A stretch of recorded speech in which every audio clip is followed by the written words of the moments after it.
नमस्कार, पुन्हा एकदा तुमचं स्वागत आहे स्वर गंधर्वच्या चॅनलमध्ये। आज मी राग तिलंगचे ताने सादर करणार आहे। त्यासोबत तुम्हाला एक महत्त्वाची माहितीही देणार आहे। तर ती महत्त्वाची माहिती आहे की तुम्हाला एक राग कसा सादर करायचा आहे परीक्षेला। तर परीक्षेला एक राग किमान 10 ते 15 मिनिटांसाठी सादर करायचा। छोटा ख्याल सादर करत असाल तर तुम्हाला जसं राग जौनपुरी घ्या किंवा राग तिलंग घ्या, तर तुम्हाला बंदिश म्हणजे स्टार्टिंगची इन्फॉर्मेशन विस्तार मध्ये द्यायची। आरोह अवरोह पकड, मुक्त आलाप। आता मुक्त आलाप म्हणजे राग विस्तार करायचा बट स्लो। मग त्याच्यानंतर बंदिश, स्थायी आणि अंतराचे आलाप 3-3 करायचे आहेत आणि ताने किमान 3 ते 4। तुम्ही हे सगळं जेव्हा गाल तेव्हा तुम्हाला बरोबर 10 ते 15 मिनिटांच्या मध्ये राग तुमचा सादर करून होईल। त्याच्यानंतर तुम्ही बडा ख्याल सादर करत असाल तर बडा ख्याल मध्ये तुम्हाला राग यमन, राग बिहाग, राग बागेश्वरी आणि राग भूप। तर राग यमन आणि भूप मध्ये तुम्हाला 5 ताने 5 आलाप अंतरा आणि स्थायीचे मिळून करायचे। राग बागेश्वरी आणि राग बिहाग नवीन असल्यामुळे तर तुम्हाला ताने करायचे नाही गरज। तर आपण राग तिलंगचे आरोह अवरोह करून सुरू करूया।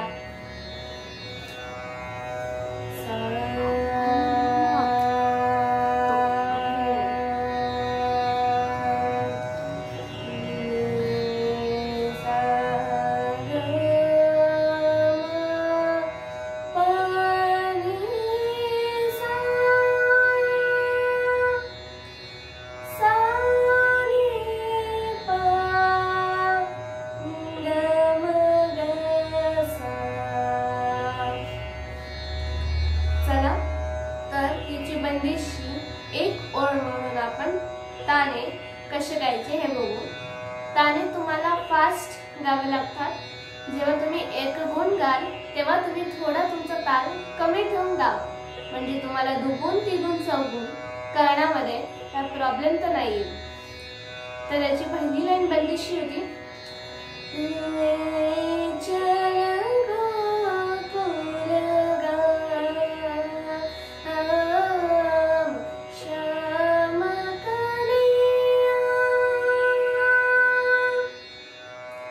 त्याची तान गाऊ आपण पहिली। तर तानांमध्ये काय प्रॉब्लेम होतो हे तुम्हाला आता मी सांगते।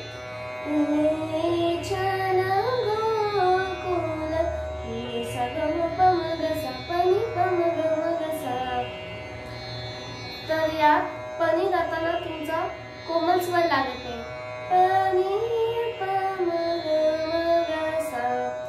सिंपल आहे।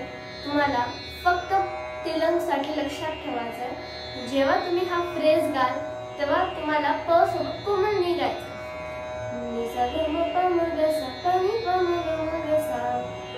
दुसरी तान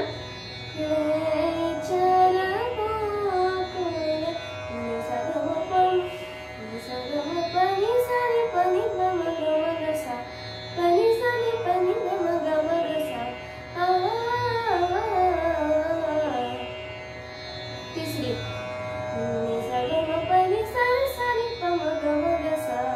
ही तान थोडी कन्फ्युजिंग आहे।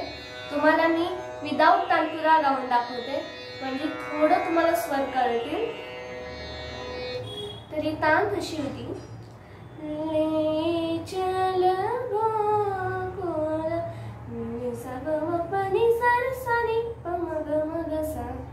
ही जर आता मी तुटत गायले म्हणजे तुम्हाला कळेल। तर आता ही तान संपूर्ण कशी गायची,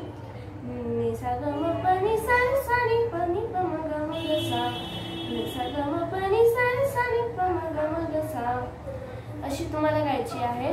आता ही विदाउट बघून जर कधी कधी काय होतं, आपला स्वर एक तिकडेच होतो, म्हणजे तिकडचा एक स्वर इथे होतो आणि इकडचा एक स्वर तिथे होतो।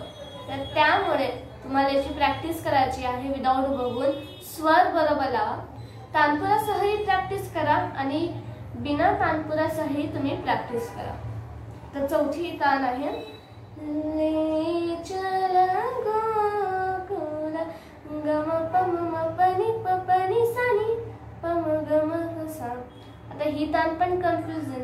कारण इथं जर तुम्ही ही तान फास्ट गायला जाल तेव्हा तुम्हाला गम प म प नि प प नि सा नि प म ग म हे फ्रेज जे आहे ते टंग ट्विस्टर आपण म्हणतो ना तसं, ज्यात तुमची टंग स्लिप होते आणि म आपला डबल व बोलता नाही. जसं गम प म प नि प, कधी कधी काय होतं गम प म प प असं होतं, कुठला एक स्वर डबल होतं.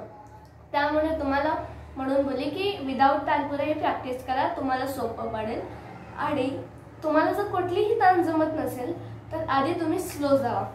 जसं की आता ही तान फास्ट कशी होणार, ग म प म प नि प प नि सा नि प म ग म, इथे प नि सा नि प म ग म, इथे गमला एंड होण्यामुळे थोडं कन्फ्युजन होतं. तर स्लो कशी गायची, ग म प म प नि प प नि सा नि प म ग म प म ग म. स्लो गायल्यामुळे तुम्हाला थोडं कळतं की याची ट्रिक्स काय, आणि तुम्ही जेव्हा स्लो गाल तेव्हा तुम्हाला कळेल की ईच स्वराचा क्रम जो आहे. आता एक फ्रेज घेऊ आपण, ग म प म प हा घेऊ, तर तुम्हाला कळतो स्लो गायल्यावर. जसं ग म प म प, आणि फास्ट गायल्यावर आपल्याला तर बरोबर मग येतं ग म प म प नि प प नि सा नि प म ग म प म ग म. आकारात प्रॅक्टिस करा तेव्हाही तुम्हाला येईल. ग म प म प नि प प नि सा नि प म ग म सा. एक अजून एक महत्त्वाची गोष्ट तुम्हाला सांगते, जेव्हाही तुम्ही कुठल्या रागांमधले ताने गाल तेव्हा तुम्हाला कमीत कमी एक तान अशी पाहिजे ज्यात तुमचा स्वर ग पर्यंत गेला पाहिजे, ग पर्यंत. आता खालचा ग नाही, वरचा ग, सा सा सा रे ग ग म ग रे सा नि सा ध प ध म प म ग रे सा. हे एक रॅन्डम स्वर होतं, म्हणजे तुमचा आवाज कसा चढवायचा ग पर्यंत.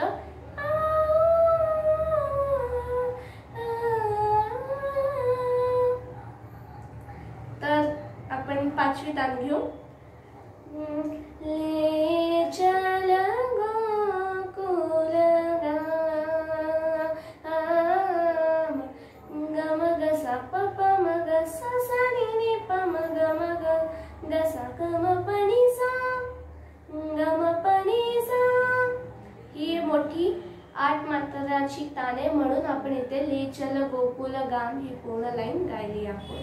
तर ही तान होती ग म ग सा प प म ग सा सा नि नि प म ग म ग सा ग म प नि सा. ही ताने सोपी आहे.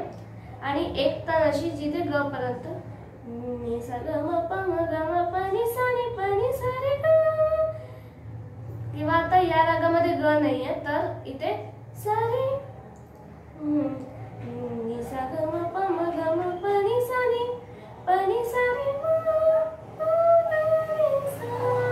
तसा चढवा तुमचा आवाज, म्हणजे तुम्हाला म पर्यंत जायला काहीही हरकत नाही. तर आजच्या रागामध्ये एवढंच, तेच होतं तुम्हाला ते सर्वात महत्त्वाचं सांगायचं होतं.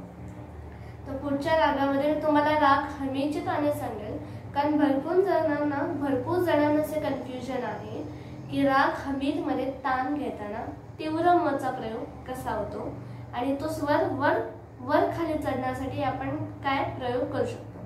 तर आजच्यासाठी एवढंच. धन्यवाद. भेटूया आपण पुढच्या व्हिडिओमध्ये.